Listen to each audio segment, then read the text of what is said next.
और चलिए बात करेंगे अगली खबर की। चाचौड़ा विधायक प्रियंका पैंची ने तहसील के अलग अलग स्थानों से कई बंधुआ मजदूरों को मुक्त कराया है।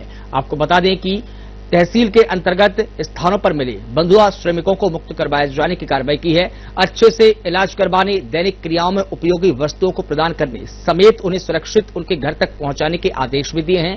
वहीं विधायक प्रियंका पैंची ने श्रमिकों से वीडियो कॉल के माध्यम से बातचीत भी की और उन्हें सभी प्रकार की चिकित्सीय सहायता के बाद उनके घर सुरक्षित पहुंचवाने के लिए भी आश्वस्त किया है। साथ ही उन्होंने कहा कि घर वापसी अभियान के तहत बीनागंज पुलिस चौकी प्रांगण में आयोजित शिविर के माध्यम से 46 बंधुआ मजदूरों को प्रशासन की सहायता से अपना घर शिवपुरी भेजा गया है। इस कार्य में सहयोगी सभी प्रशासनिक अधिकारी, कार्यकर्ता, बंधुओं को विधायक प्रियंका पैंची ने बधाइयां और शुभकामनाएं दी है।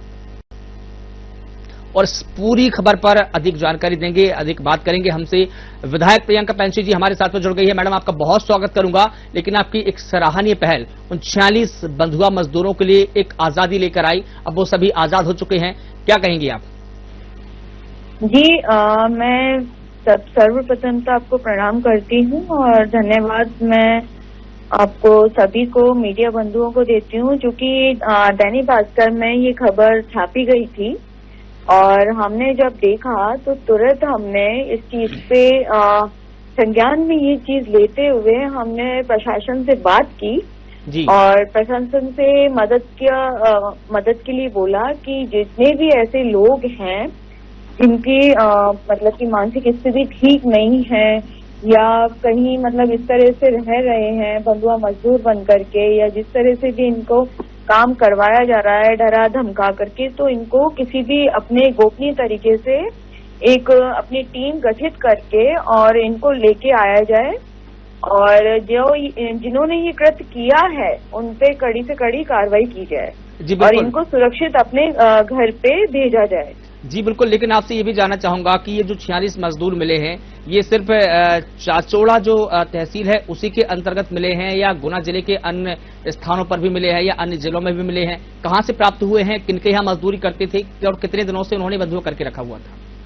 ये अलग अलग जगह पे एक्चुअली ये अभी अभियान चल ही रहा है। कुछ ही जगह पे हम लोगों ने जैसे जैसे हमें पता लगा, क्योंकि हमने सभी को बोला कि आप जहाँ जहाँ आपको लगता है कि गोपनीय तरीके से जानकारी दे सकते हैं हमें, तो इस तरह से गोपनीय रूप से हमारे पास में नाम आए। वैसे हम लोग बताते गए, कुछ प्रशासन ने भी गोपनीय तरीके से इसमें रिसर्च की और गोपनीय तरीके से लोगों के जैसे जहाँ जहाँ पता चला वहाँ पे, कहीं पे होटल पे, कहीं ढाबे पे, कहीं घर पे, ईट भट्टों पे, इस तरह से काम करा रहे थे इनको डरा धमका करके, क्योंकि मानसिक स्थिति कई की खराब थी और कई तो पढ़े लिखे लोग भी हैं इसमें जी।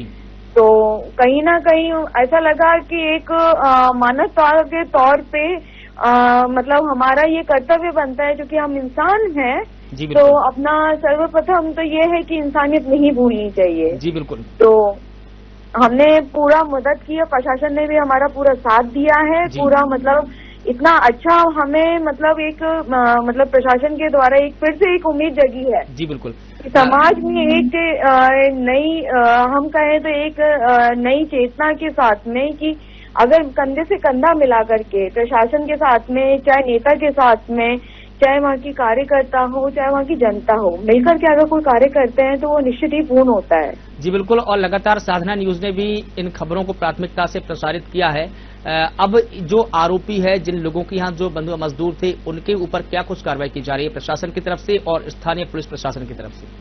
बिल्कुल, उनके ऊपर कार्रवाई की जा रही है और उनकी जो भी कार्रवाई और जितने नियम के तहत उन्होंने जिस तरह से हम कहें कि किडनैप करके रखा गया है, क्योंकि उनकी कईयों की मानसिक स्थिति ठीक भी थी और कईयों की नहीं थी, तब भी उन्होंने रखा, तो जो भी उनके ऊपर धाराएं लगेंगी वो सब उनके ऊपर उनका कड़ी से कड़ी सजा उनको मिलेगी जी। बिल्कुल, तमाम जानकारी के लिए और साधना न्यूज से बात करने के लिए आपका बहुत शुक्रिया।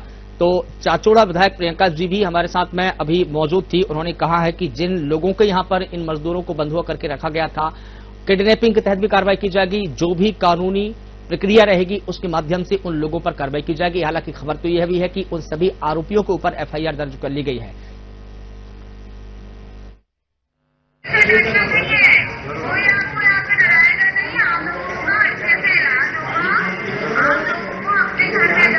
Okay.